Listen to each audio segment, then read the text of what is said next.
Hello, everyone.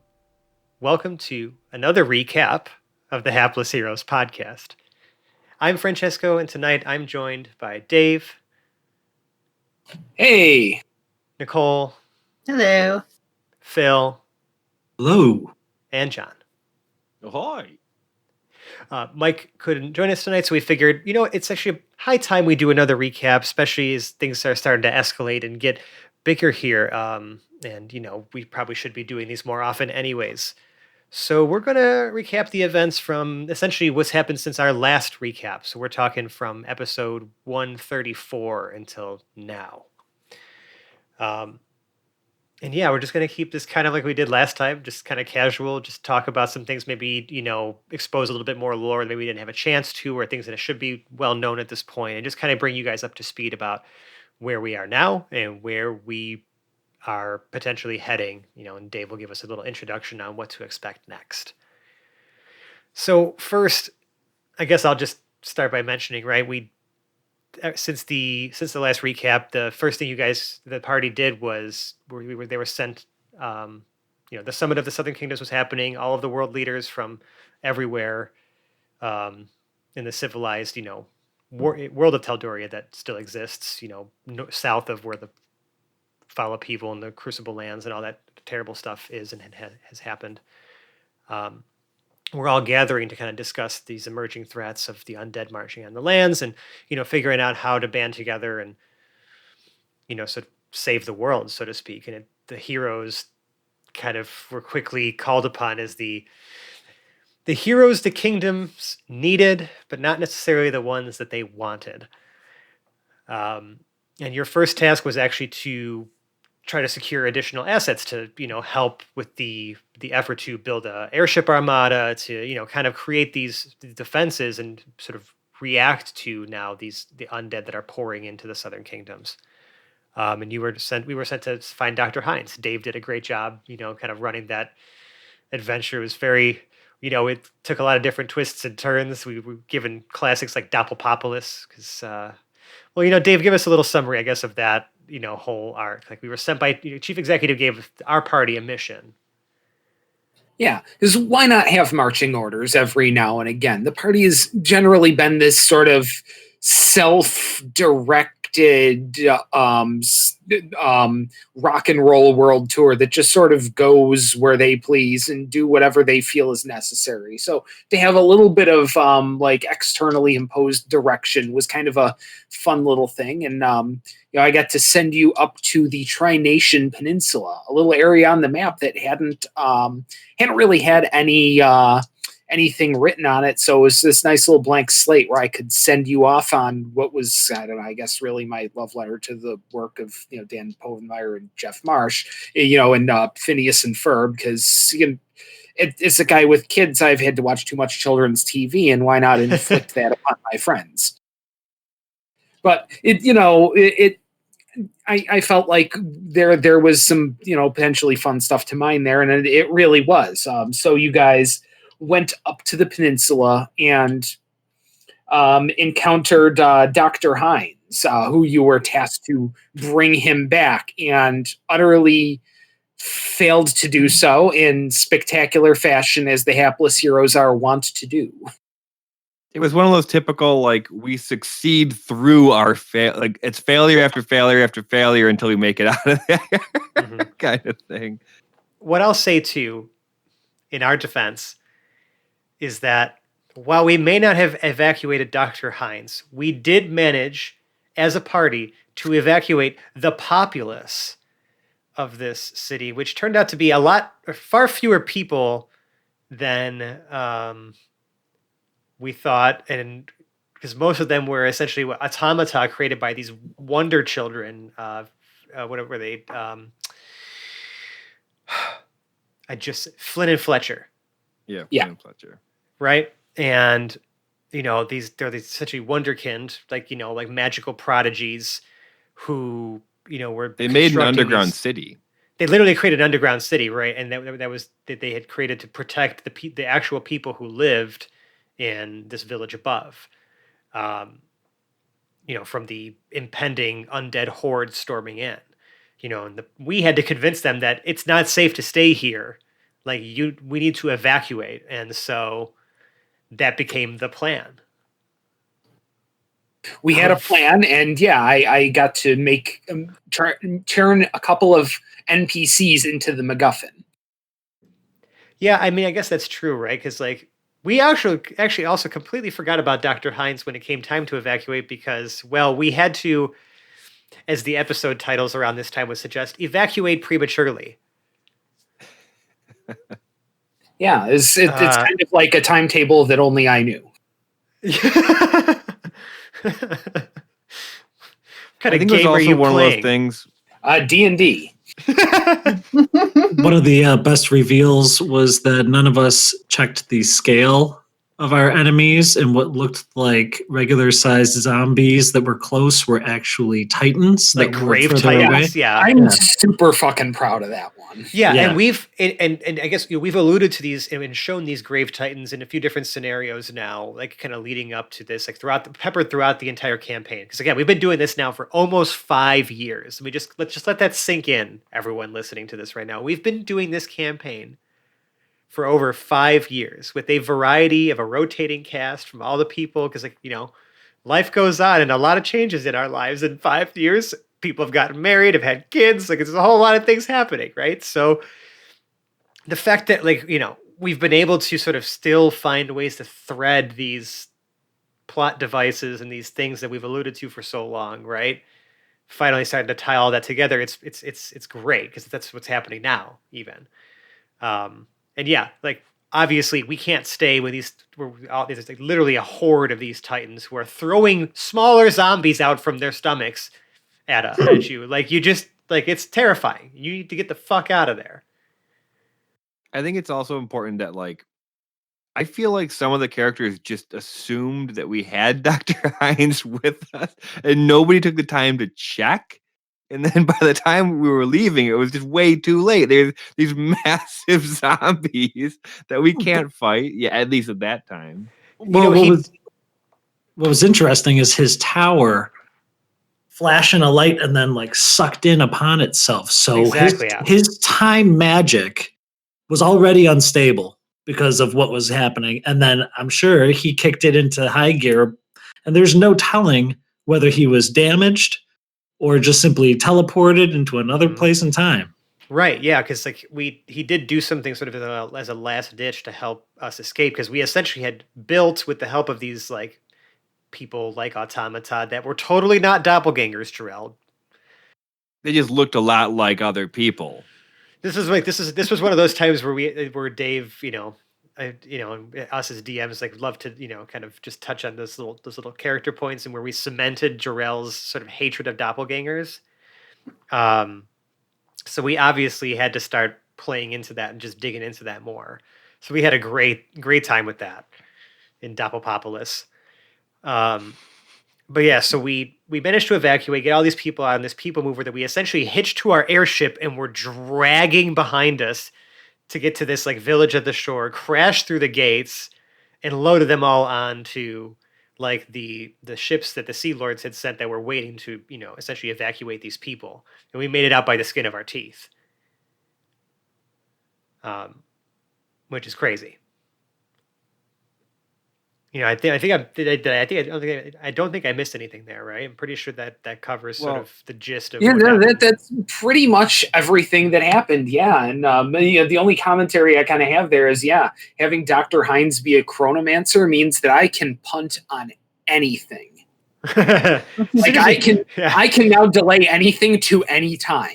Yeah, as soon as you start fucking with time, like anything can happen, right? But again, this is fantasy D&D. Anything can happen anyways. So now you just have an excuse. Zero. At that point, Zero did have to put down a mimic union. No union for the mimics. Oh yeah, that's right. I forgot about that part. There was a mimic uprising, like a union, like they were trying to unionize on the airship because of the hold of holding that we had established. Yeah, I remember. That was a filler somewhere. Where did we? Right in between the evacuations, yeah. Oh no shit! Was that before or after Plane of Foreshadow? No, we had to Before. figure out. It was before. Before. Okay. Yeah, because Yeah. episode 142, the hold of holding. We had, because like at this point, I mean, if you've been following the show thus far, and if you're just dropping in now and listening to this recap, something that we've done over the last several years is, if we ever have a night where, the next episode we're about to record, or the next session we have is like supposed to, like, we're about to jump into a combat or something like significant where we really need everybody in the party to be present, and someone has like a real life obligation come up, whether it's like, work or family or whatever, right? It's usually when we punt over like some, just do like sort of an ad hoc like interns episode. Like we check in on the other characters at this point that we've introduced to the show, right? So each of us at this point has a secondary character, except for Nicole, who's only joined the show recently as Boris the Butcher, which is a reprised, NPC from the early days of this podcast. But everyone sort of has this intern character that they'll end up playing, and hell, if we have to do another interns episode, then Nicole will have to have her inaugural intern episode. Obviously, everyone's had Boris one, could so. definitely have an intern by now. She's been working hard. Mm-hmm. But we always check in on them, and it's always like stuff like happening like on the ship, or like just the routine maintenance. Like, well, the heroes are off doing their thing. What's happening back where everyone's just chilling. Because like I think Dave and I have talked about, we've introduced sort of this party select mechanic, right? Where now that each person or each player has multiple characters, like before a story arc, or as we go into certain things, we've kind of created a situation for a while where you can kind of choose which character you're bringing into there. Most of the times we all elect to bring our main characters because we love them so much and they hold a deep place in our hearts. But there are times where a little mix is called for. Well, what's Sometimes great you is just that need the goose person. Mm-hmm. exactly, and the fact that there are adventures happening on our ship, Right. like could be at all times, and part of our party select is dealing with that while the other party is just kind of relaxing in their bunks or waiting for the next quest. Right, and one of the things we've learned as a show is that it's just, if we could still find a way to like create content, and if we could just have those any little things we can drop in on, a little extra story, little things to enrich the world that we've created and crafted here, like we might as well do it. Like we got and then we'll just jump back in when everyone's here again, and it's like nothing, So we had that. You're right. But then after that was the premature evacuation. And then, as we know, because our last recap was January 2020, the pandemic happened, and now we're all recording this from home. And so, while we were still getting our bearings and figuring out, just personal situations, right? I think we were all going through a very challenging time at that point, and some of us, I think we still are. I think we're just kind of getting used to this particular normal, or at least like are growing a little more accustomed to what we have to be doing right now as as a people. But we decided to kind of explore a story arc that and a thread that we had left hanging, as like we were down, some cast members who weren't able to really do the remote thing, or, who had other obligations because of work, and, just kind of trying to make a living and survive the early days of this pandemic.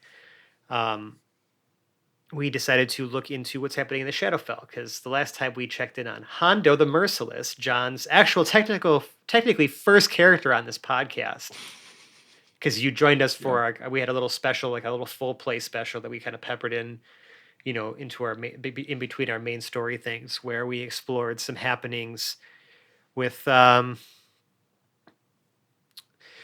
essentially that's what led up to the events of the the big event in Talduria, or not in Talduria, in Tarantis, right? It was sort of this parallel story that was happening, and eventually all these things converged into that event. But your character at the end of that particular arc, you asked for immortality, stepped through a portal, and boom, ended up in the Shadowfell. So you were immortal, but frozen in place and couldn't go anywhere. So you were kind of, in a rough spot.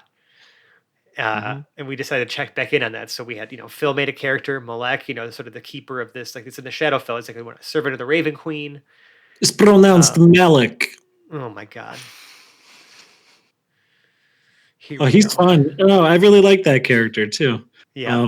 I've had a privilege of playing another game with Fran DMing the Tomb of Horrors. Is that what it is, or what are we playing?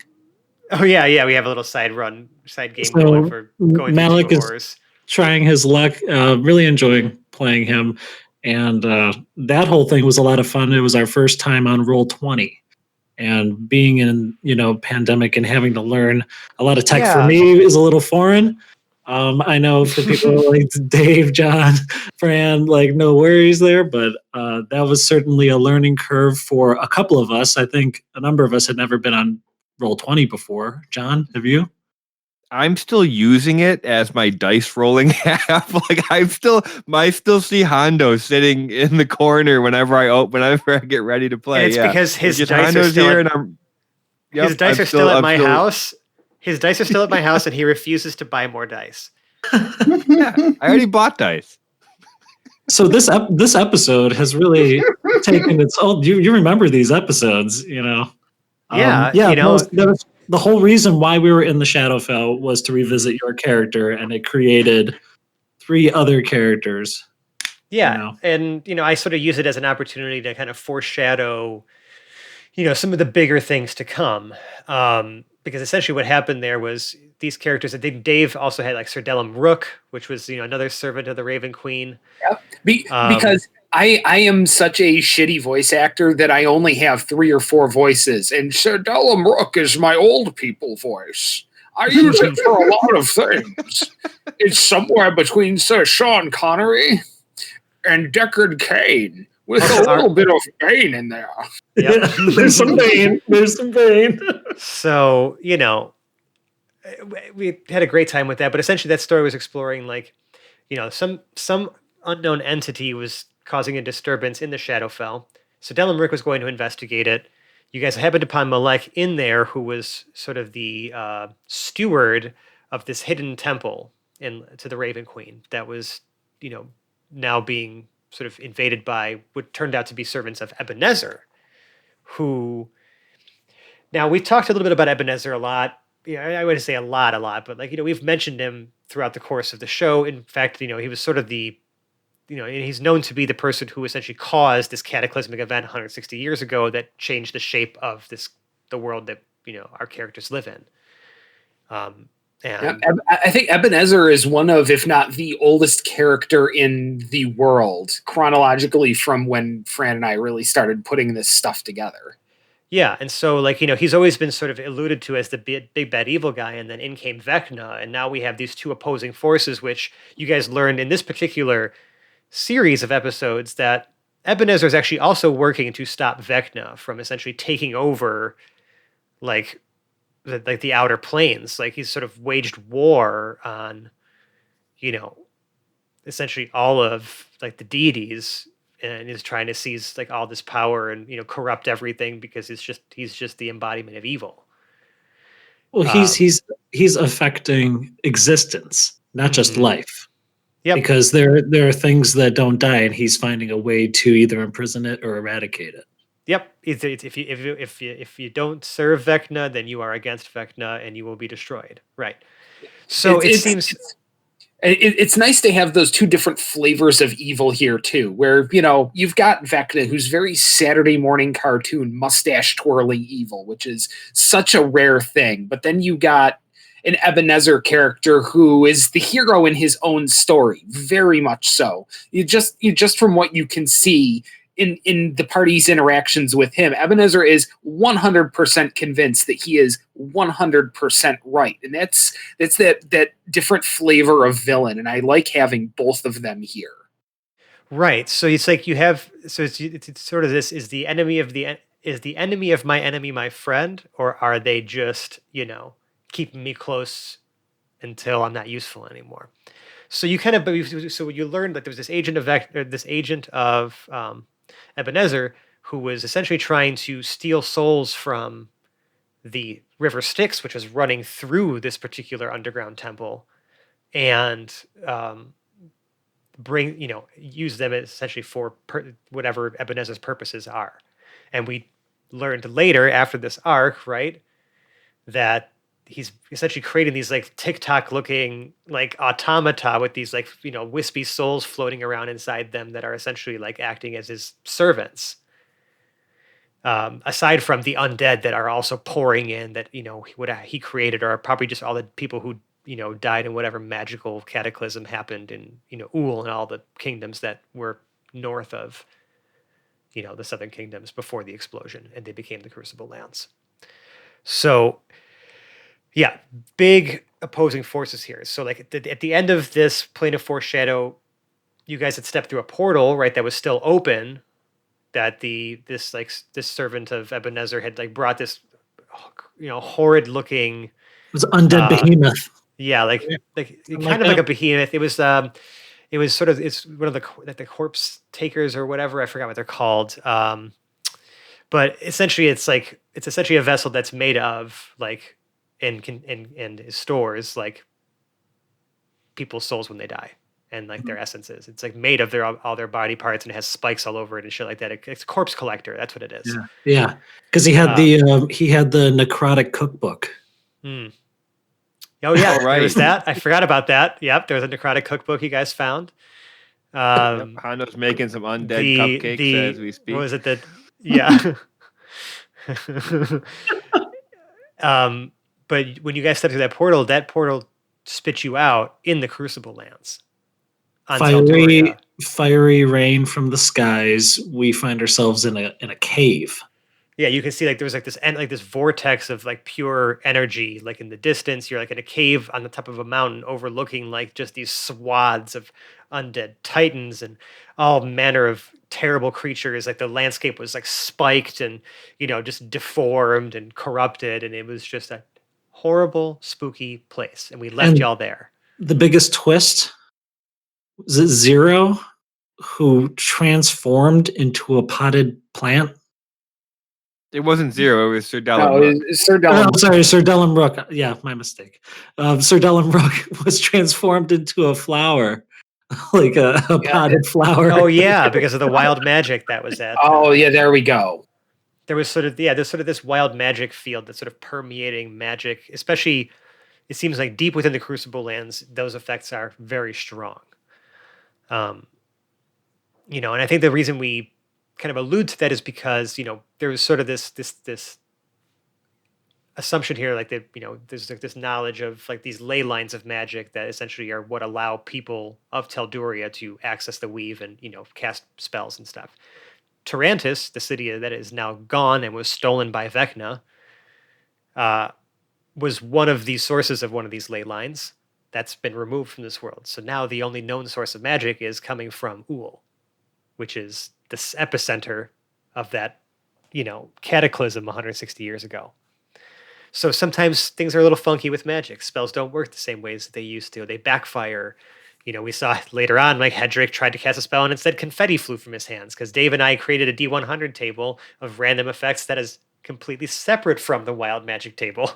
To be fair, the confetti worked just as well, failing up again. As per yeah. Before we don't want to skip ahead, but yes, exactly. Right. Yeah. At the risk of turning this into the DVD commentary, although it kind of is, because I fucking love rambling about the mechanics of D&D. Like, hell, like the best roll you can get is a 20. The second best roll you can get is a 1, because that's where the plot is. Right. And I think that especially as the years have gone on, we've really tried to take the ones and create situations where you can fail upward, or maybe just, succeed in ways that you did not intend. You could do a crit blow to the beholder's eye and then shit your pants all in the same turn. Something like that, I guess. But yeah, so once we spit you guys out, spit that party out into the Crucible Lands and said, yeah, we'll just put a pin in that for now. We cut the camera back to the People Mover, We kind of had to accept that we were just going to be recording from home for the foreseeable future and just rallied up whoever we fucking possibly could, to just keep have the show go on. So we continued forward, we managed to, again, like evacuate the people. And then we learned about, while we were on a ship, that our airship was overhead, right? And then us down below, we were on the what was it? The flagship vessel Southwind. of the Southwind. Yeah. Was it the South? Yeah, it was the Southwind. Yep. And It was the head of the Sea Lord's armada. yeah, A like this massive- gigantic flagship, right? Like a cruise ship with cannons. Yeah, pretty much. And we had done some eavesdropping while we were on there, right? Because, we got to know the crew a bit. Some of them were more taken with us than others. Some of us can't help but turn invisible at the drop of a hat. and also trigger Jarell's fear of doppelgangers once again. As you use that. What's the name of that spell again that you use? Mislead. Mislead, where it leaves like an illusory copy of yourself, like where you were standing. That's just kind of like you can like kind of go back to every now and again. Mm-hmm. No, I can control it as a bonus action. I switch from my consciousness back to this illusory double, and I can control it mildly, but it's like I'm setting it on autopilot when I go back to my consciousness. And we determined Jarell was just dumbfounded because it was me, but it wasn't me.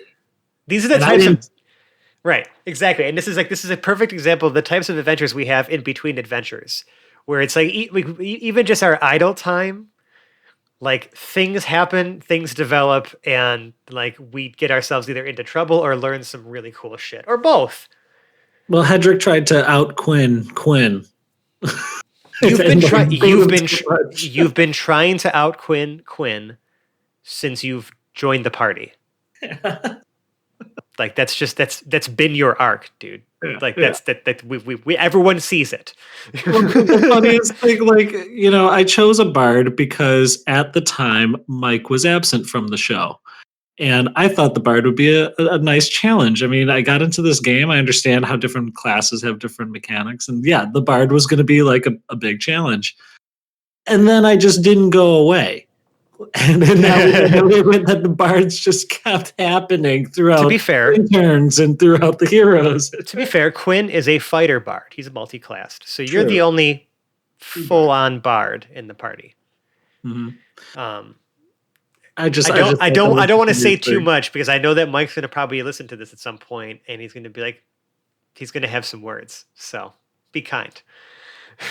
And of course, the mere action of trying to Quinn your way out of it is going to have a significant amount of collateral damage, be it physical, financial, emotional. And I'm really glad you said collateral damage because during this kerfuffle of us trying to figure, I highly encourage everyone just to kind of go through and listen to those, because like very heavy role play, a lot of fun intrigue. This is of us gathering information and figure out a plan.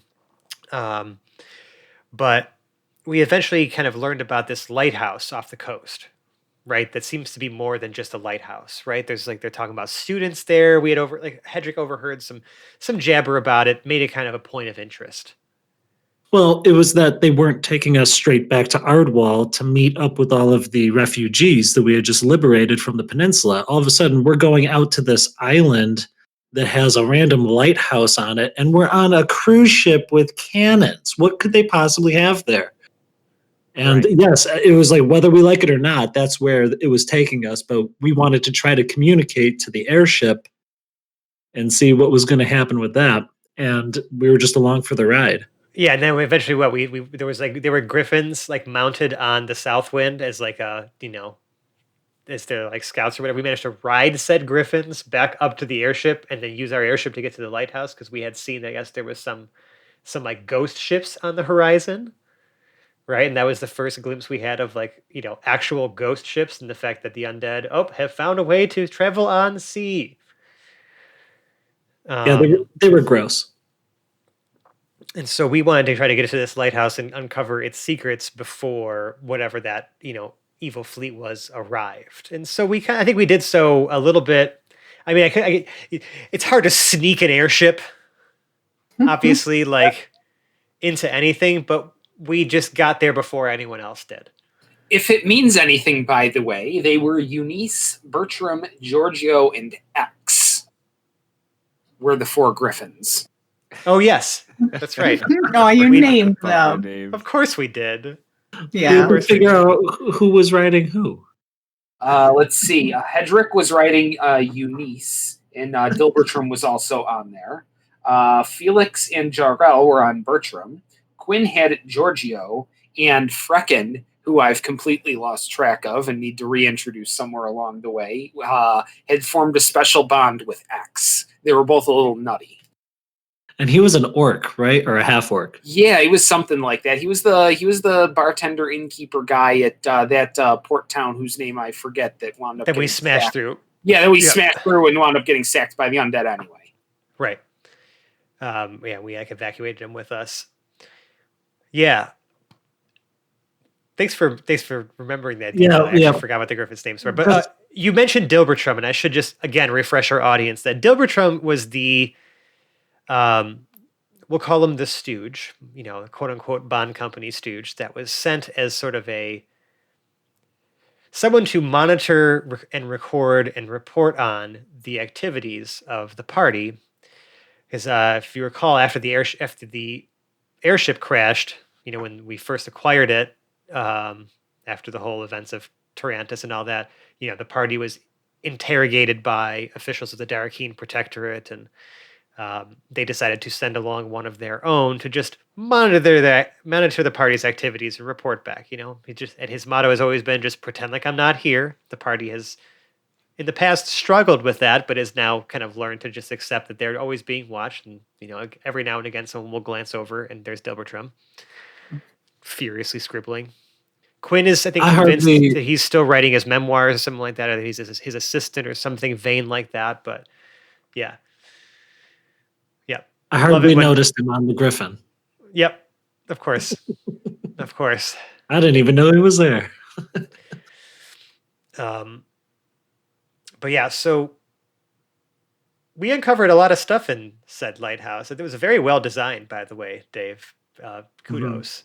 Yeah, that I'm actually super proud of that as a map that still translated well to the theater of the mind, and it did what it was supposed to, and I feel like the mechanics of that were probably my most successful attempt at making mechanics work so far. Yeah, because I think the biggest thing was, the teleporters took us from level to level, and it took us a while to even figure out where we were going. So that was super interesting. We had to remember which one went where. That wasn't going to happen. I had to draw it out. You all know, if I'm going to take notes, I'm going to make pictures. Right. But so, essentially, right, without having to go through the entirety of that plot, but, the summary is that we found that there were students being sort of hidden away in here. And they were sort of keepers of this particular lighthouse, or exactly I guess what were they studying? Did we ever learn that, Dave? I just know that they were there and training. We saw a lot of photos of previous graduates or something, because Tessa, Quinn's sister, right, Tessa Southwind. Tessa was on the wall. Admiral Joseph Axomara was on the wall. Right. I thought what it was is they were people of power. I mean, we saw this hallway of portraits all the way down. They're all wearing this uniforms or graduation outfits, and all of the students, of course, were dressed in there. We knew they were studying magic.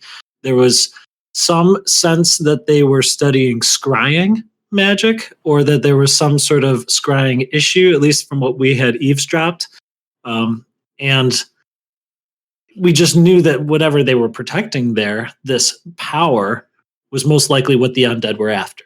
Yeah, it's and there was a lot of it that I sort of implied, and I don't think I ever really came out with all of it, but I mean, it was the whole point of what was going on there was the Sea Lords were always the best nautically. They had the best navy. They were the most effective with it on a ship by ship and by numbers sort of basis, but it was because they cheated.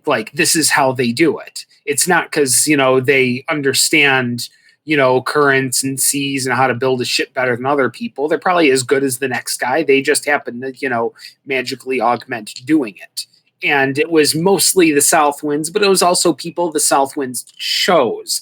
I wouldn't say that Admiral Mara is quite on the same level as Quinn in that kind of juice, but he isn't not either. Like, the guy's no pushover. Right. Speaking of juice, that's what was being kept or guarded in this like convoluted lighthouse that seemed to exist in many different places at once. There is this like pool of water, right? That was closely guarded. And one of the instructors, something like that, had taken Quinn and just Quinn with him to like investigate it in this lighthouse.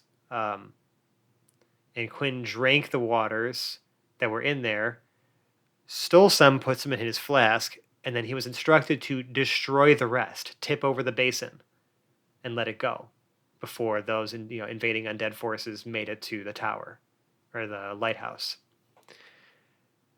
which was kind of crazy. We actually also explored, I think, what happened outside too. I think we DM'd I think I DM'd like a short little thing where you guys were moving forward in the what was it, the vehicle, right, the personnel vehicle that Zero had constructed to kind of try to clear a path. It was the Scooby Doo machine, the burner machine. Oh yeah, the mayhem machine. The mayhem Mayhem-mobile. machine. No, it was the murder mobile and the mayhem machine, I think. We never got it straight. Wound up being both at different times. Yeah. Where Hedrick actually led the interns on like I wouldn't say necessarily a rescue mission, but more of just like hey, like try to assist the people on the ground because our guys are still in there and this is about to be overrun. Reinforcements. Yeah. And yeah, Arasatra was with the main party going through these teleporters, which may or may not have been in the lighthouse, because as we all know how teleportation works, there's no necessarily, geographical limitations to it. But yeah, the underwater cavern and everything with Quinn, nobody experienced any of that. And nobody heard about it either. Canon. I mean, we all just came back listened with these to special it. powers and nobody questioned. Right. And nobody Right. had any idea what he had done down there, other than it was time to go. And he chose not to say anything. And we didn't really find out what those powers did until later. We realized that it actually allowed him again to, like, as Dave mentioned, right, is sort of like the way that the Sea Lords have been able to quote unquote cheat at being the best captains ever, is because they can literally summon the winds and the seas to do their bidding with whatever magic is contained within these waters. So and Quinn kept a little extra just in case in his special jeweled flask. And you guys ended up back. I think we all ended up back in Ardwall at that point after the whole. Mhm. You guys had. Well, sorry. You guys had once we had escaped the lighthouse. We fled. We didn't rescue anybody. But that's where we also encountered the visage of Ebenezer for the first time, where we are actually able to talk to him. And he didn't actually appear himself, but he was speaking through like a different type of automata that he had created down there. And was saying that he, didn't care about the lighthouse or the students. He was just there for what they were keeping in there. And I don't think you guys had ever really spilled the beans that you had it, because Quinn doesn't like to talk about those things at all. But, you were in his way. He offered you to join him first. Ebenezer offered you this opportunity to fight by his side, take down Vecna, But you all declined because you know the stories about him at least. And Jarrell was not about to be working with essentially like the world's like most evil necromancer. And then some. So he attacked you, and you guys managed to escape, fighting the automata, kicking him off the airship and all that. And we did save all the students. You did. Which was a plus. You did. And then you got back to Ardwall. While the Southwind and the other, members, the other parts of the fleet, tried to hold off the advance of these undead ships while they also brought the people from the Tri-Nation Peninsula to safety in Ardwall. As we learned in the events that led up to this recap, that turned out to not be the safest place either anymore. But this is kind of when the problems started to stack up, because Jarrell, shortly upon arriving in Ardwall, was called for a meeting with the supreme archcleric, the leader of the archclericy of Valen, his faith, and of High Rock, the city, which we've visited many times in this podcast, to varying degrees of welcoming, you know, people. But Pope Popeson. Francis Popeson, yep, or yeah, you guys call him Pope Popeson, whatever. Yeah, the supreme archcleric.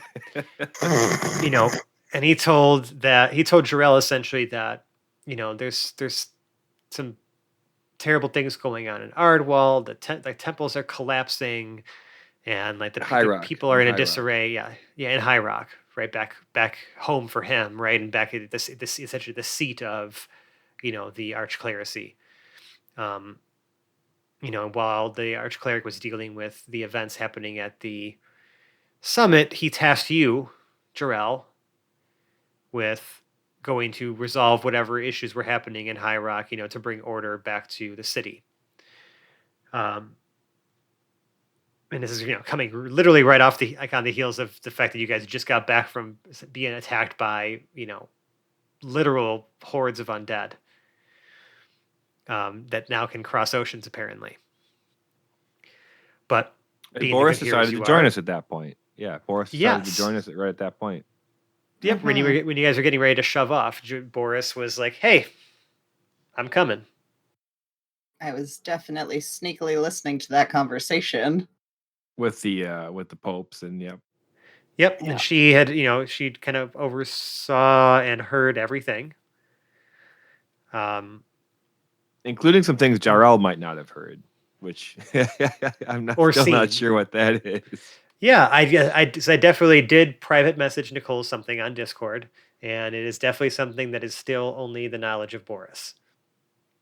Right. Oh yeah, Boris was going to mention that around the time that she the thing that happens, shortly after this particular story arc with the accidental yelling of the yes. So yeah. But Boris joined us on the adventure, we wanted to introduce another member of the cast and decided to, reprise an old NPC that we, thought deserved a little bit more time in the sun. And I know how much Nicole loves playing like powerful, like young characters. Every D&D game we've played, like most of your characters, with the exception of like one, have been like 12, 13 years old, 14 maybe. The first game we ever played together, I think Fluffy was supposed to be like 18 or something that. Yeah, Fluffy, she was like Fluffy the Bonfire Slayer. Yeah, she was barely an adult and had a speed deficiency because she insisted on doing the entire adventure in high heels. That's my type of character. So I just thought that Nicole would be obviously a great addition to the cast here, and so Boris set off with you guys to High Rock. And this is kind of where I took the reins and, gave Dave the old break as DM. And we got 0 back. Felix went off to do some, more experimenting at an offshore facility off of Ardwall. Maybe even the same one that, Omnius later joined us from, which we'll get to.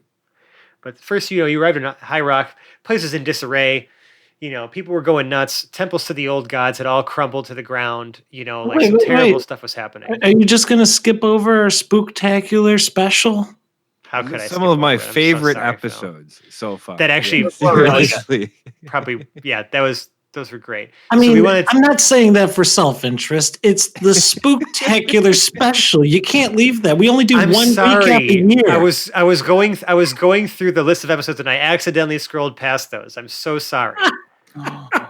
I just love those episodes because Dedu just shows off what a powerhouse he can be. I was so happy. The fight with Angus Core was like, he kind of showed you what he was capable of. Not everything really worked out in his favor, but this time around, like, the dude just got to accomplish all the little tricks and all the things he wanted to do. Turning that death giant into a chipmunk I will always be proud of that. So I'll do the little recap. We're going from Ardwall to High Rock, and we need to travel all the way around the southern peninsula. And off of that peninsula are a couple of islands. And the main heroes are taking a bit of respite. So the interns get a little limelight. And Boris. That's true. So not only is Boris firstly introduced to the heroes, but now she gets the second hand dealt. She's riding the second string for her first adventure as part of the crew. We're on the Oberstar.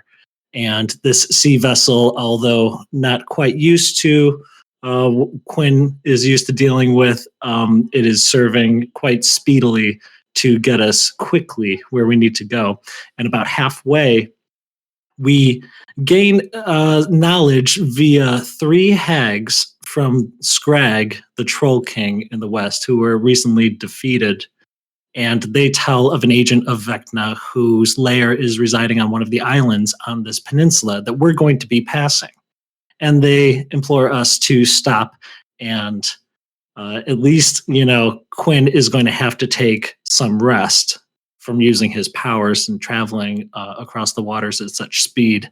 And the interns decide to investigate this agent of Vecna, who, like John had just said, it was guarded by a death giant, a towering, dark, magical giant wielding a huge axe. And he put up a little bit of a fight, but Dr. Dedue figured out how to break the game. And mind you, it took us a whole episode just to get to the island, so I had a whole bunch over-prepared, being the first-time DM in a level 13 series of encounters. I had written way too much to try and squeeze into just 2 episodes, so the combat was resolved, I would say, intelligently and originally. I had to give the rule of cool because I love these guys too damn much, and I had so much I wanted to get to that combat would have taken like 2 episodes alone. Also, I'm sorry, but just the method of dispatch there, it made sense though. It's not like we bent the rules necessarily. Like he did it in such a way that it was well within the rules as written. Okay. There was some mechanics that I willingly ignored. Maybe. Yes. This is true. It's You mean like when Fran willingly ignores the whatchamacallit? The legendary layer resistance? No, features of- I genuinely forgot that those dragons had legendary resistance. So it may or may not be entirely possible that we use that same trick at the end of the first arc of Mad Mage, and we oversold the abilities of Polymorph then as well. Yeah. But it doesn't matter because it's great. Oh, it was so good. So, John, you want to tell us what happened to this death giant? Oh yeah, so the witches had left us some panties that were full of bugs. And I just turned the death giant into a chipmunk and swaddled him in the panties. And eventually, once the hour was almost up, I flew him up super high, gave him 1 hit of damage with the whatchamacallit? Magic missile. Called? Magic missile. And he fell. It was funny because at that exact moment, Felix had wanted to utilize the soul of the death giant for something else, sent Zero to find me, and the death giant just happened to explode right in front of Zero. Fantastic. Yeah, he reverted back to his death giant shape at about 200 feet and then plummeted to a squishy and very slimy death on these rocks of ruins. And Tabi was gifted a vial of true sight, which he mistakenly placed on his tongue at first. Yeah, I'm an idiot. I remember you actually specifically said they're like eye drops, and then I just like, oh yeah, what happens if I drink this? They're in a eye Vial dropper. of true taste. I should try it first. There's no accounting for this. With his true sight, he discovered that they were on a sacred ground of stone giants surrounded by a mass of ghostly entities who guided him into a hidden crypt beneath these ruins, where they encountered another ghost named Garvan.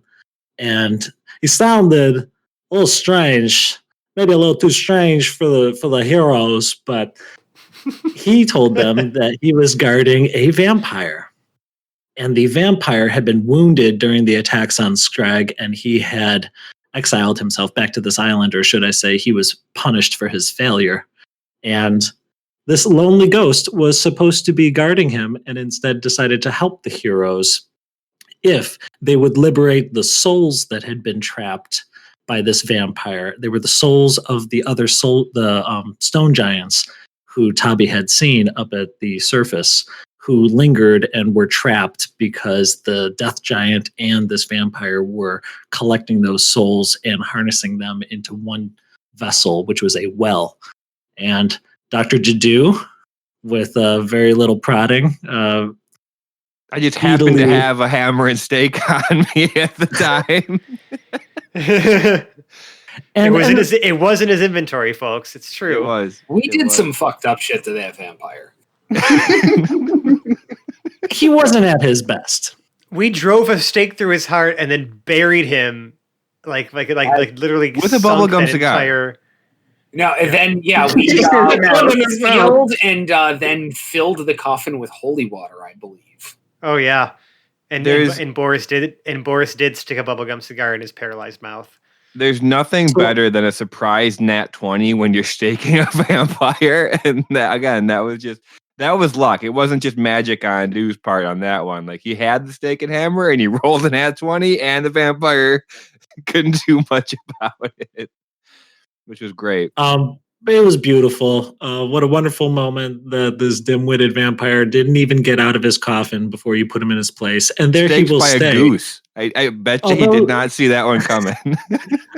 Although he is not dead, Right. he is No. paralyzed. He is paralyzed. So there are still measures to be taken should he be completely eradicated. But then you swiftly moved to the well, and through a connection with Garvan, you were able to remove the curse and release these spirits from the well, and everything was at peace, and the storm clouds rolled away, and you returned to the crew on the ship, and then continued on your way to High Rock, knowing that one less agent of Vecna was operable. Yep. So sorry for forgetting about that amazing Halloween special. Yeah, How and it was could like, and like, because as we were talking about it, it was like, we have a Halloween episode like supposed to come up here, like, Phil's kind of getting into the DMing thing. Let's just like, ask him if he wants to run it. And yeah, it was great. Couldn't have asked for better. Too much So- fun. Is Jarrell still walking around with a pair of witch panties in his pocket? Dedu Curious. is. It's Dedu. Oh, Dedu Yes. is, right.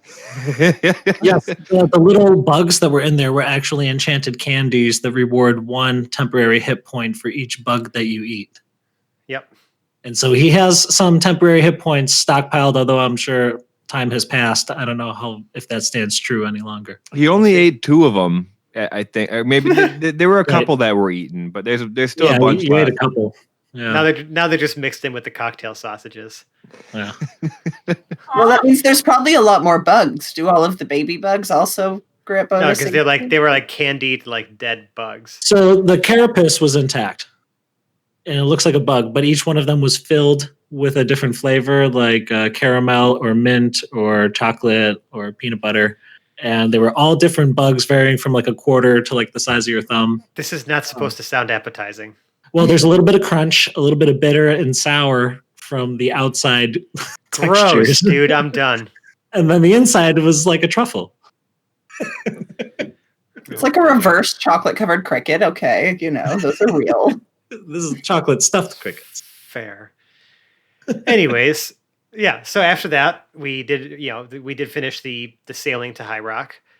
When you guys arrived, there was, as the episode suggests, not much of a welcoming party. There was literally one dude working at the docks that Boris quickly befriended, as he was a former resident of Riverford who fled during the days of the former Baron, who our party was actually responsible for murdering with the help of Boris the Butcher. I don't know what you're talking about. Yeah, sorry, allegedly. Yeah. Allegedly, as James Yeah, would say. I want to know for that. Um, but he kind of filled you guys in on just like the rough situation that had been going on there for a little while. Like all these temples collapsed, the people were rising up, they were unsettled. Some people were literally running mad in the streets, like former worshippers of these, like now potentially deceased gods or whatever. Like we're just going mad, and the others were just like clamoring. They're starving. And you guys notice even like the temple guards and like the people who serve Valen and the Archclerisy were acting very militaristically, focusing more on suppressing the crowd and quote unquote restoring order than actually, providing any sort of compassionate care. And like Jarrell was very upset to see a lot of this stuff, especially because, for as much bluster as Jarrell possesses, he has the noblest of intentions. It's just that, he believes that he is the catalyst to all of those, wonderful things that happen. So he's not without his faults, but he was truly upset to see the people of his city suffering. He spent a lot of time in this campaign, like feeding people, giving people nice things, like handing Yeah. out money and his food. You got to and be a using his hero of the powers for people. that. Absolutely. And in some of the You most know? recent episodes, you've been bringing them back to life. Mhm. So it's obvious your power has significantly not only increased, but your motive and your direction and how you utilize that power has changed. Yeah, truly using it for good. So, there was some shenanigans that started happening, at least early on in your digging around and like what's happening in High Rock. I know Boris, upon learning that the people were starving, decided to try to sneak into the private storehouses in the campus of the Archclerisy and steal a bunch of very pristine foodstuffs Tiger meat. from their mystery meat. Tiger Because meat. everyone the failed- fanciest tiger meat. Everyone failed their nature checks to determine the origins and the type of food this was. So you just thought it was absolutely pristine, well kept supplies. And they looked to have been overflowing. So it was even more shocking to see that the Archclerisy was holding out on, feeding the people. You learned that Shalandria, who, recurring NPC, loves some members of our party, hates others. Was like running like a soup kitchen or something like that. But even she was saying that like their supplies were low and she just didn't know, if they'd be able to feed everybody. So that was kind of contrasting, what you were seeing in those locked storehouses. So that already kind of started throwing you guys off a little bit. There was some suspicions growing. I know some of the most vocal people about those suspicions were, well, I guess maybe less vocal on Boris's part, but Zero was definitely, suspicious of just everything happening and Well, of it the was like Archclerisy itself. It was like a police state. You could Yeah. see that the guard were really only protecting the temple and all the agents within and all of their possessions therein. And the masses were left to fend for themselves. And most of the city is destroyed. The commerce is utterly decimated. There's no travel there because everything has just been wrecked and everybody's in a bad mood. Nobody is looking to help their neighbor. They just want to help themselves. And then you have the elite of this religious order kind of looming over them as the last single standing structure, the last temple in this massive city of High Rock is holding out on them and actually striking down and imprisoning a lot of these citizens who are trying to uprise. Mm-hmm. And so Jarrell decided to take a moment, before kind of figuring out what to do about the situation, and decided to reflect, visit the crypts underneath the temple in the campus where his father is buried, who was also a paladin for Valen. Back in the day, one of the first, in fact, after Valen ascended, and he seemed to have received some sort of otherworldly message that was kind of being projected from his sort of justice as he kind of was laying his hand on his father's grave. Some ominous warning, where it was, say, I forgot exactly when it's done something wrong. Done a something snake wrong. will look you right in the eyes, something like that. Yep. And that's where we kind of ended that particular episode on that beat. But so you guys decided to just go to the spire itself, right? Because the centerpiece of this city and of the archclerisy and this campus is this massive spire that overlooks the entire city, and like just is like one of the the highest point there. It's built on this gigantic hill as well, so it's just this towering structure. And inside you discovered there was some people like milling about, like trying to just setting things up. You were welcomed. They told they told you that only servants of Valen were able to ascend, so half the party did have to wait in the waiting area downstairs, while Jarrell managed to convince this particular steward that Zero was able to come with him as a newly minted avatar of war by Valen herself. We didn't tell them that he was the avatar Nope. of war. We told him Nope. he offered fealty. Exactly. And so you were able to convince at least to do that.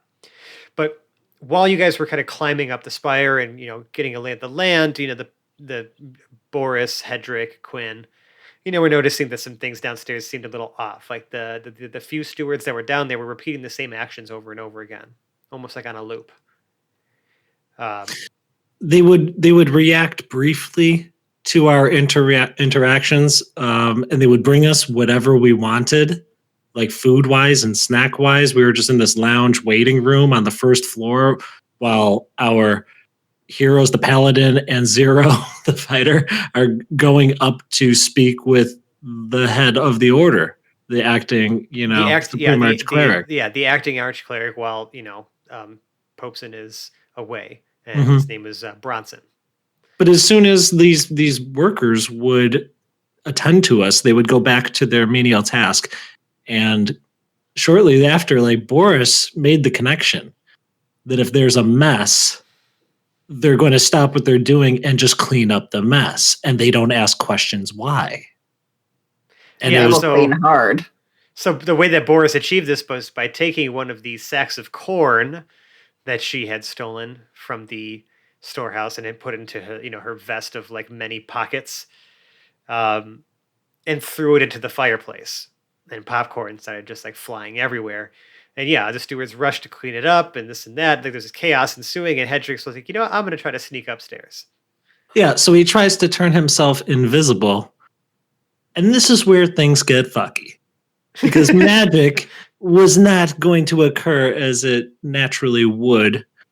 This is the magic random table of spell failures. Yeah, and, wild magic. And instead of casting invisibility, instead and I quote from what we wrote, an overwhelming amount of confetti spewed forth from your hands in a 15-foot cone, and it literally heavily obscured everything.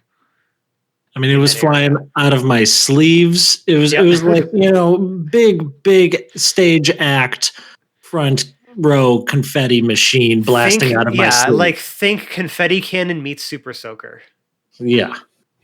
And at some point in there, Boris had also shoved all of the paperwork off of the desk, so there was basically a tornado of like popcorn, confetti, and paperwork happening. Yep.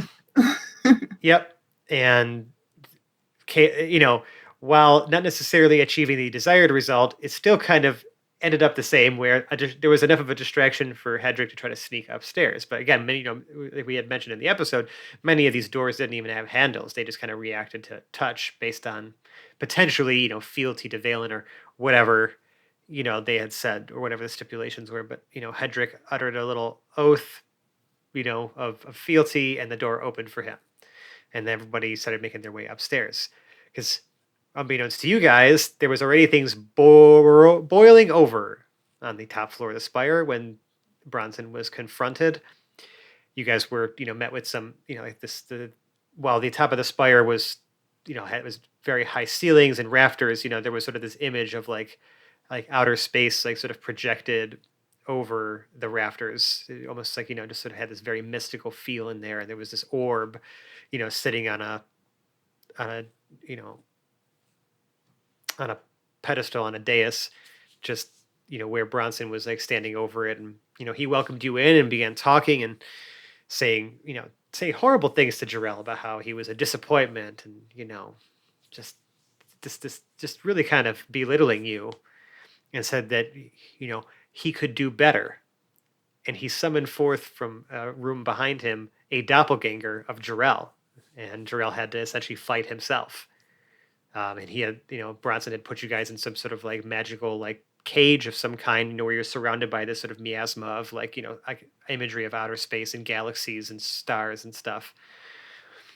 You killed the doppelganger once.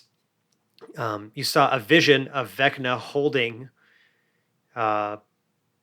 Tarantus in the palm of his hand in this like sort of outer space like visual. You managed to pierce the barrier of this, like as your party kind of joined you, and found themselves with the stuck help in it of as well after Valen. they came With to the help door. of Yep. Valen, yeah. You had prayed Yeah. to Valen, and like a tiny little image of her appeared and pierced this barrier that you were trapped in. And We then you finally used fought. that candle. The Mhm, candle the of candle of invocation. which I did stretch the rules for, but I just loved it. So hell yeah. Yeah, well, it's always, we have these items that we just hold on to. It's like when you play a video game and you get all these really cool items. You're like, I'm going to save these for the final boss, and then you don't even end up using them on the final boss. Like, you have these cool things the whole time. You got to use them at some point, right?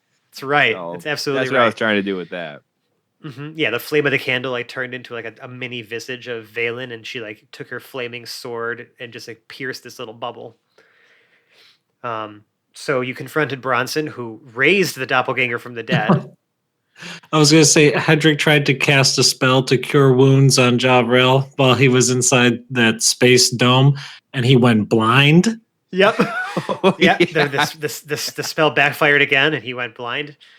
And then I believe, I don't know if it was Quinn, performed a lesser restoration on Someone me. did. I forgot. I think it was Quinn. It was meaningful. It was something special, because for Quinn to do that for Hedrick, You have been at odds for a while, yes. So it was Just nice. a little. It was nice. and this is also the first time Hedrick used one of his signature like high level spells, Force Cage, where you actually trapped Bronson inside of a Force Cage. And you notice that as soon as that cage of force was placed around him and like the dais and like where this like orb was on this pedestal, the guards from the temple guards were actually starting to make their way upstairs. You could hear them like pounding on the door, or I think it was something like that. But like you noticed that there was definitely like some feel of like some like magical pull or something that changed when that orb was covered by this cage. Well, we weren't even sure of that. All we understood was that all of the guard, all of the clergy, and everybody reported to this archmage, who very clearly seemed to be a fiend and some sort of changeling or disguising type creature. Like, we had the sensation that not only the doppelganger that Javrel was facing off against, but also this archcleric were not what they appeared to be, and they still controlled everything. So regardless of whether he was in the cage, these boots are coming up the hallway and they're pounding on the door, and we have to try to explain why there's a head on the ground, because the doppelganger was decapitated and the head didn't revert back to like a natural state. It changed to the shape and the head of the arch cleric Bronson. Mm-hmm. I do believe Boris gave it a very effective disguise in here somewhere, though. She drew a mustache. And then put it in her pocket, and then put the head in her pocket. Oh yeah, kept it in one of her expandable pockets. Not the meat pocket. Yeah, and whatever entity was masquerading as this archcleric, actually, while trapped in the force cage, seemed to have opened up some kind of dimensional rift and escaped through it. Yeah, he used his finger to slice open space and time and just dipped out. And meanwhile, the force cage lasts for an hour. So before we can do anything. Yep. And one other detail was that the left hand of the doppelganger had detached at one point after it died and disappeared, like ran away. The hand literally just ran away. And he was using that hand to like cast like some really foul magic too, so you have no idea what the hell that was. We have an idea. We're not the only podcast with Vecna as the main boss. I'm sure people would remember other shows and other seasons. Well, it's also just a very famous evil. Absolutely. As far as lore is concerned, when you guys unleashed Vecna, I knew that we were in trouble. I knew that this was going to be a long process with lots of agents and lots of manipulative strings attached. Yep. So, you guys realized though that this orb was doing something to kind of affect the people, because you noticed that as it was being covered, the reactions from the people outside were changing based on when it was uncovered and when it was covered, because you guys were going through this process of like covering the orb, and you could hear like the people who were previously operating a battering ram trying to knock the door down drop the battering ram and start walking away. And then as soon as the orb was uncovered, they started slamming on the door again. You could just hear them complaining about having to lug this thing up and down the stairs, and everyone just seemed very confused. Well, it turns out that, I mean, then I think Jarrell was the one who smashed it and destroyed it. Mm-hmm. I want to say. Yeah, because I reminded him of the time with the Mudget, who's the reborn, who's another classic when we smashed 20. it. Yeah, when we were ready to dip out, and then we said maybe we should smash this orb, and Jarrell slammed his sword into it, and then we knew that was the phylactery of what's his face? Lich. Yeah, Mudget. Yeah. Yeah. But who? I don't know. Yeah, so you had to get that one on the pedestal. We weren't going to leave until that thing was destroyed. Mm-hmm. And when you did, you realized, that actually seemed to have dispelled some sort of large magical field that was affecting many people, including all of the temple guards and all the people who were, working for the archclericy. Like there was some sort of magical spell that was affecting their minds. Like many of them reported that they could barely recall the events of the last 2 months.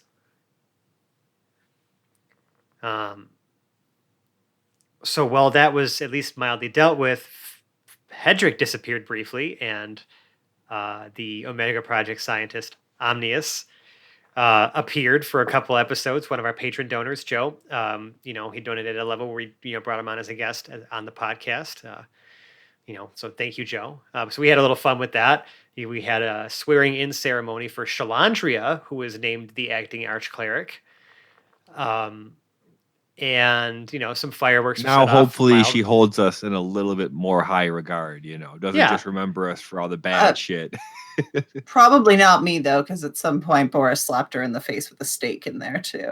Yeah, but that was, it was for good intentions. I don't know. I don't know where I would think. Yeah, it also wasn't a real steak.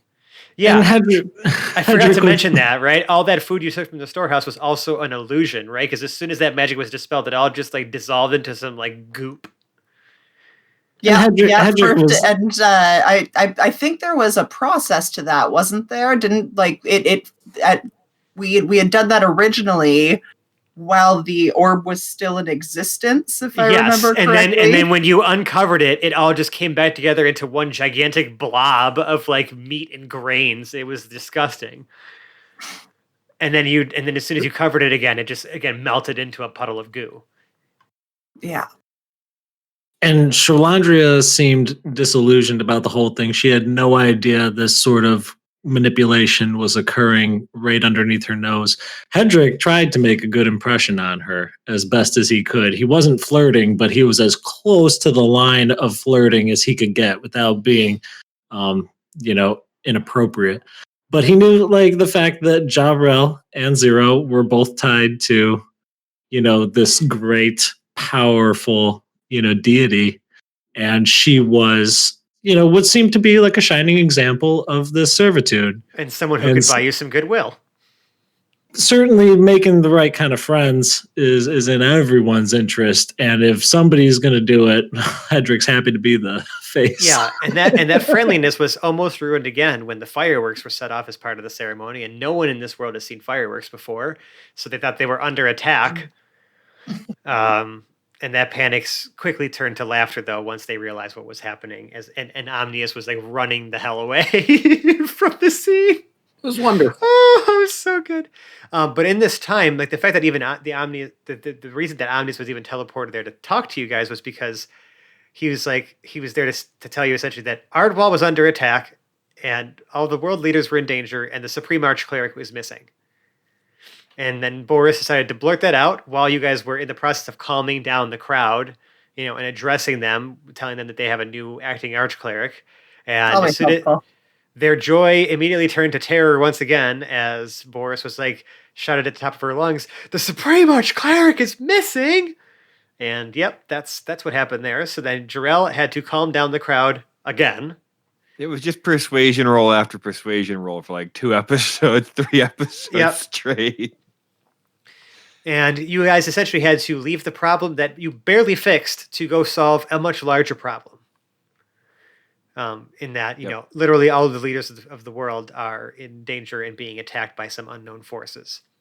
And then eventually Omnius disappeared, his teleportation magic backfired, and then boop, up plopped Hedrick back in the same spot, but, because that happened to be overseas. So thankfully we went too far offshore. You were able to collect Hedrick and get him back on the boat and sail your way back to Ardwall. The dragons hatched almost the second we left.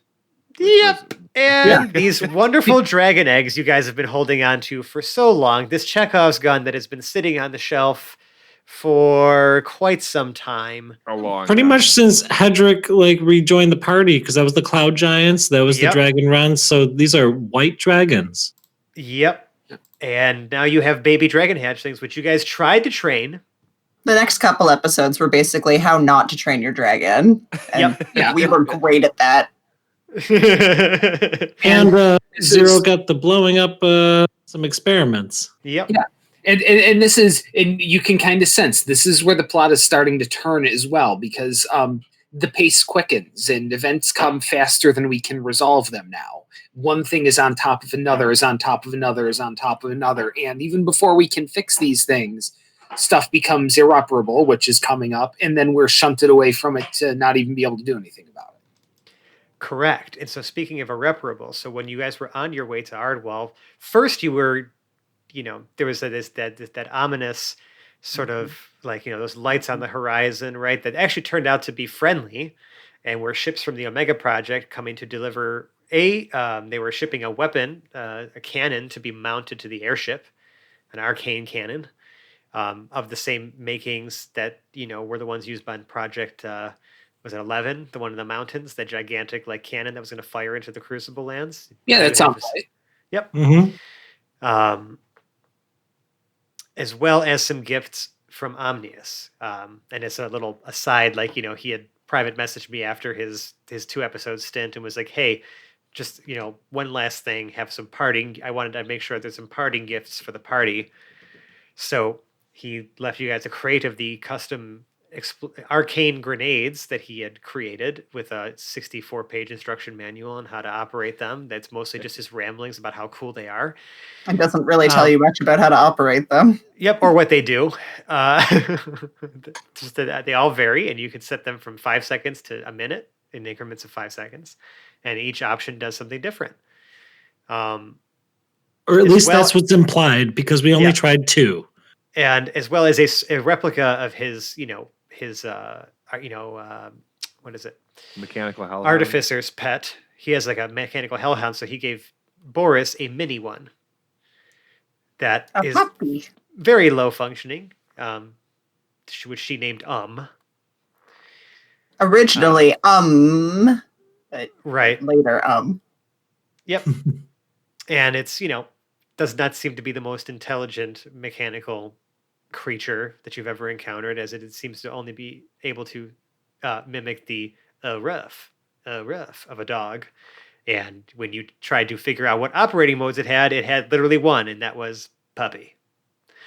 So, but there is a very useful purpose, and certainly Boris discovered this almost immediately, if not unintentionally. It could purge whatever items you make it swallow. Incinerate.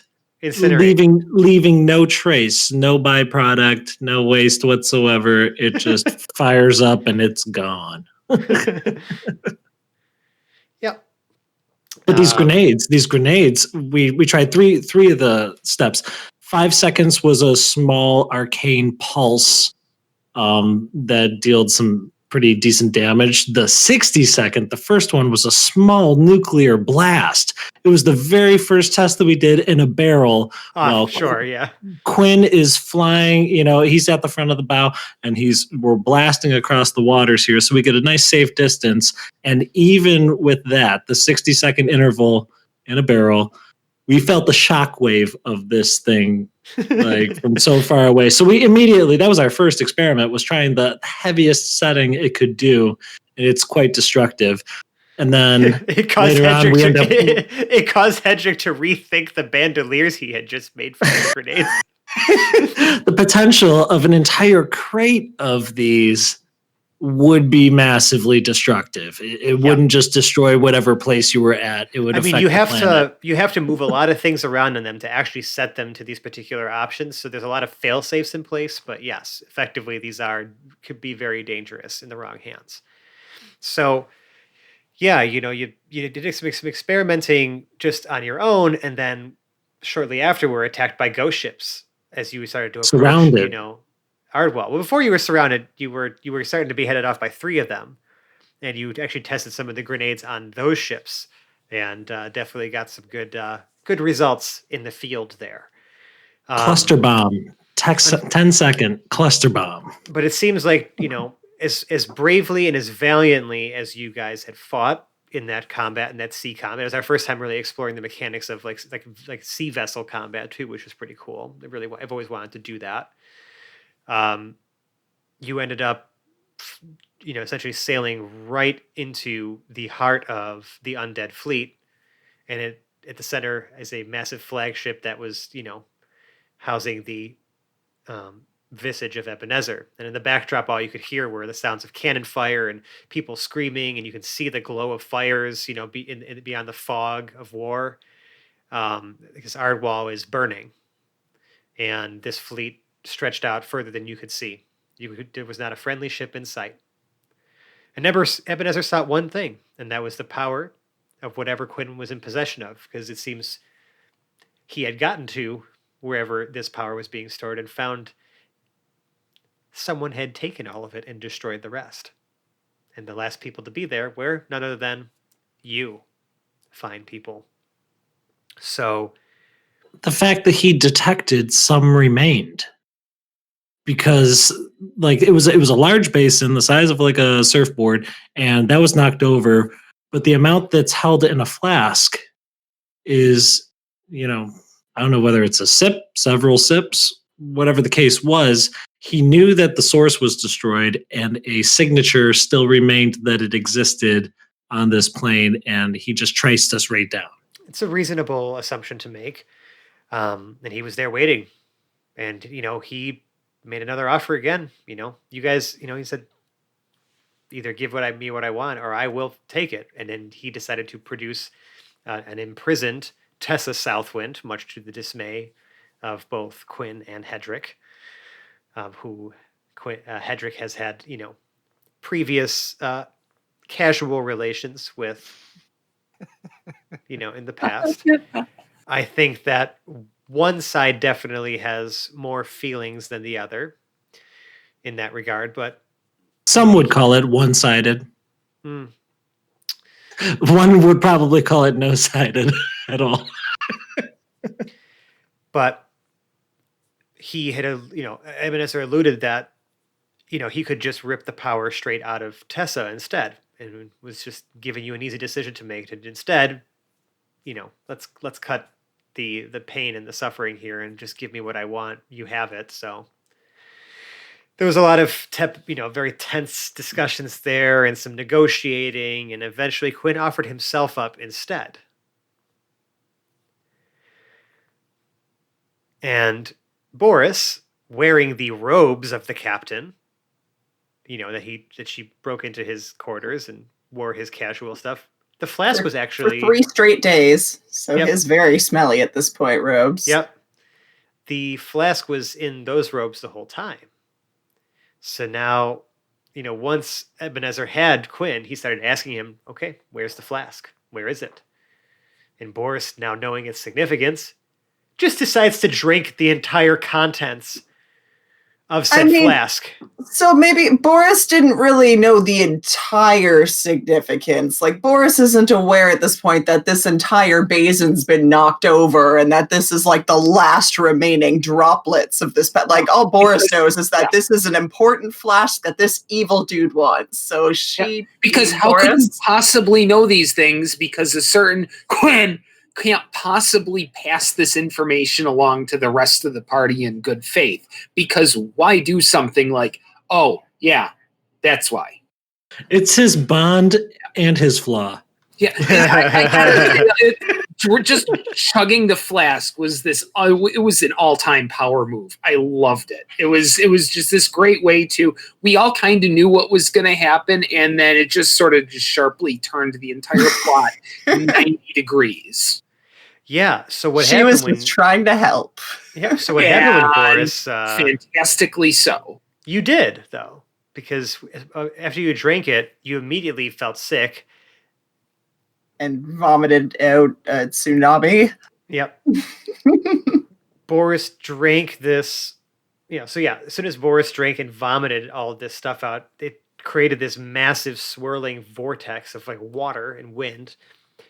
Ebenezer just started shouting, "No!" And then all of a sudden, all of you were just swept up into this vortex, and just this blinding light eventually followed, and you guys ended up still on your ship and on the other ghost ship, but it was just the party and Tessa. Ew, and we kind of went swimming in my vomit. A vomit vortex.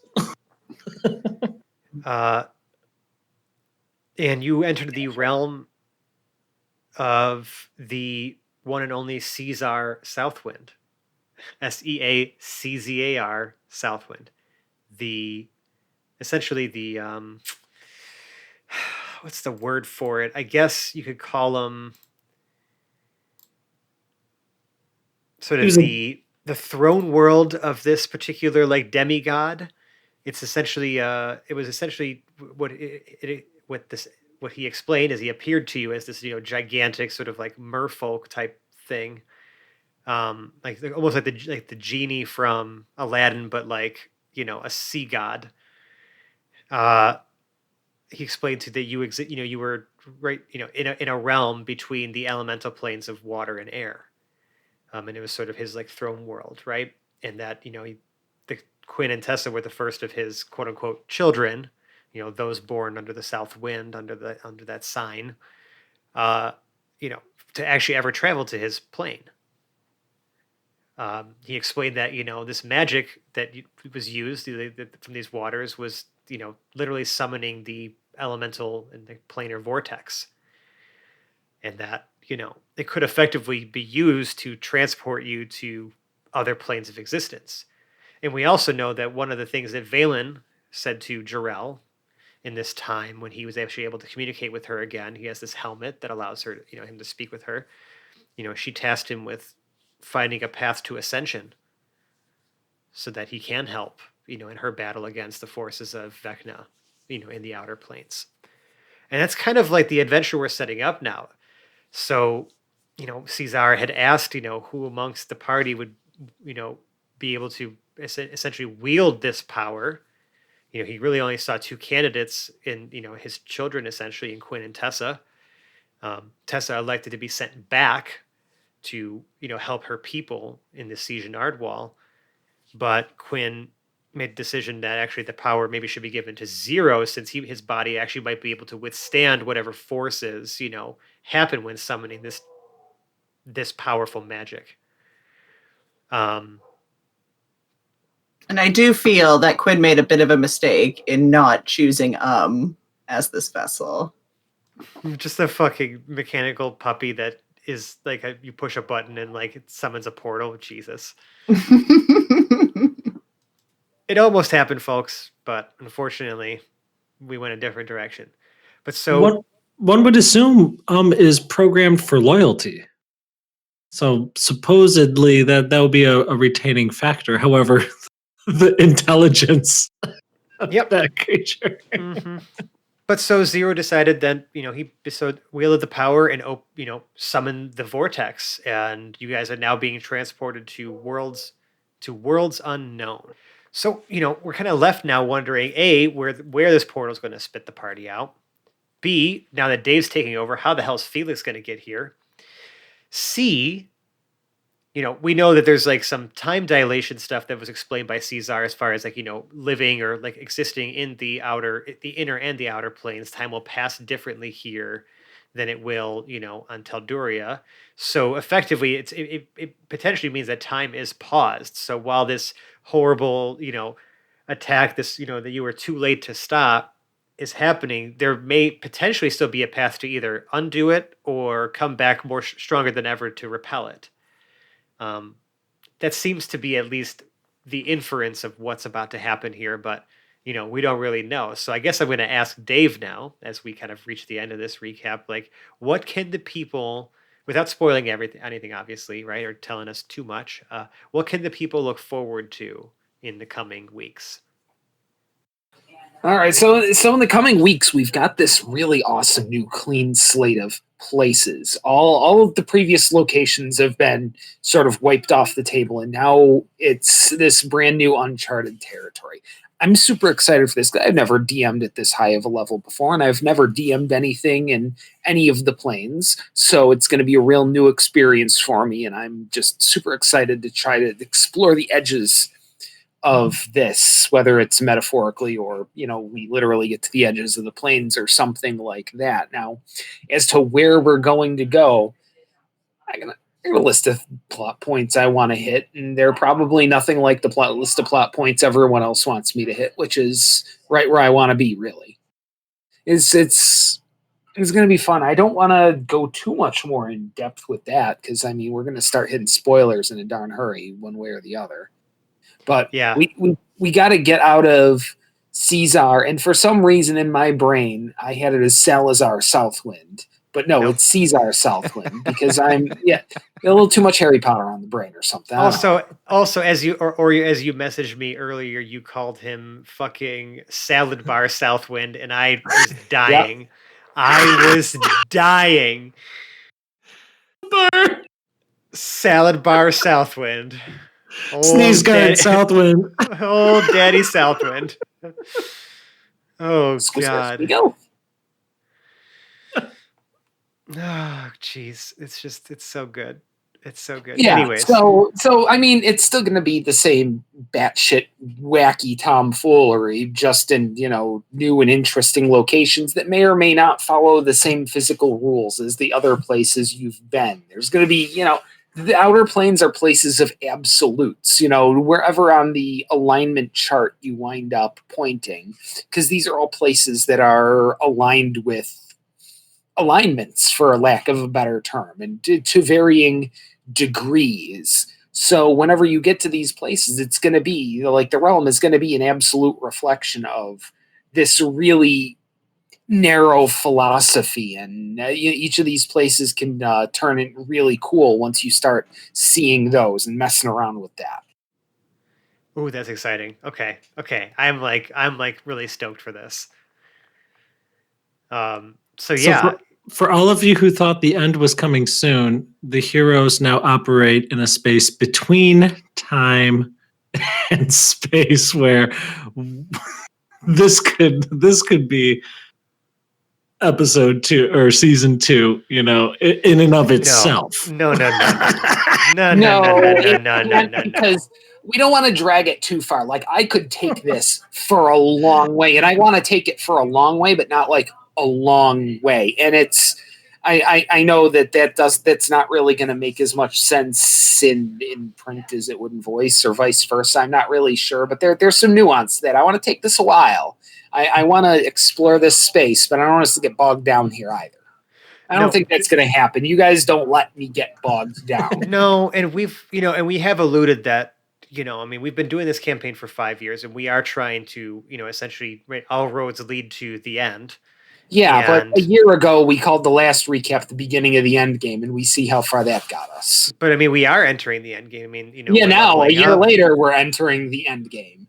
Well, we couldn't For have seen now. we couldn't have seen the pandemic coming. So And We and couldn't have this seen any time, of this happen. We're not expecting a year 10 pizza party, but you guys are welcome to take bets on it.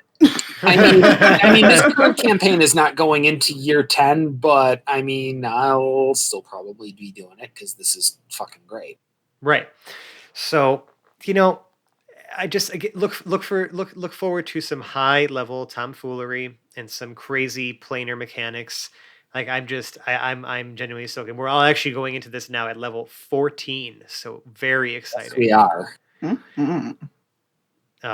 So yeah, that's all we got. I think we've hit on all the major things. This is definitely a much longer recap than we've done before, but I figured we want to really do every little beat justice so that you know what you're about to walk into if you're just joining us now, or if you just kind of needed a refresher on all the stuff that's happened since last year.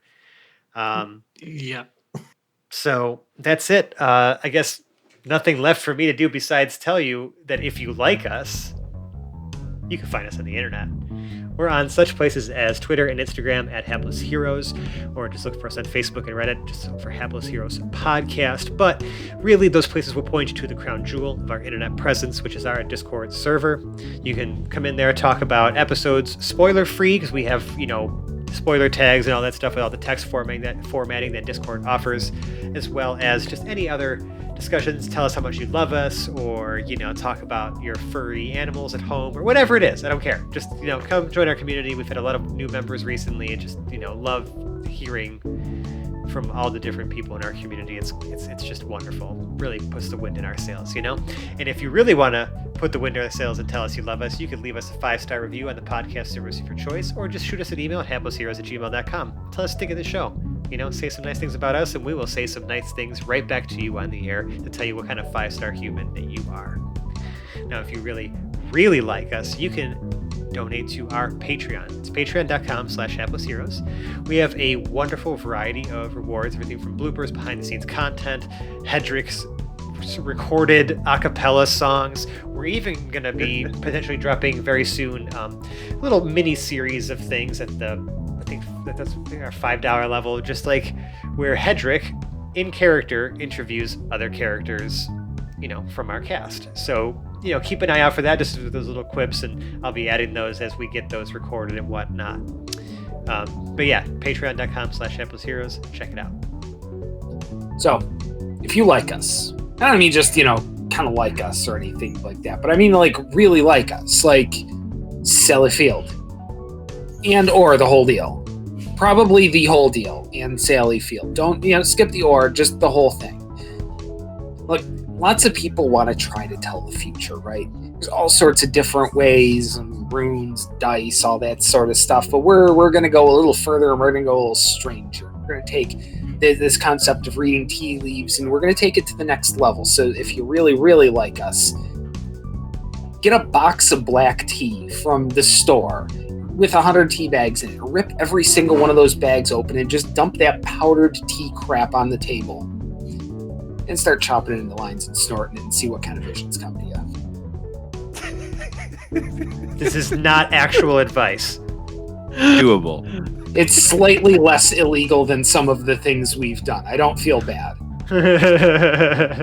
Hapless If you tea take this, vision. if you actually take this seriously enough to go snorting lines of Black powdered tea. tea up your nose. Earl Grey. Then you've already done illegal things that have killed you. Yeah, true that. Well, nothing left for me to do besides just outro this awesome recap cast for you. So we got, tonight I was joined by John. Oh boy. Phil. We'll see you next time. Nicole. Enjoy the rest of your week. And Dave. Oh yeah, you'll all see me next time, all right. And I'm Francesco. Looking forward to jumping back into the player's seat. We will see you next week on the show. Goodbye. I love you. Goodbye. DM Dave. Oh no.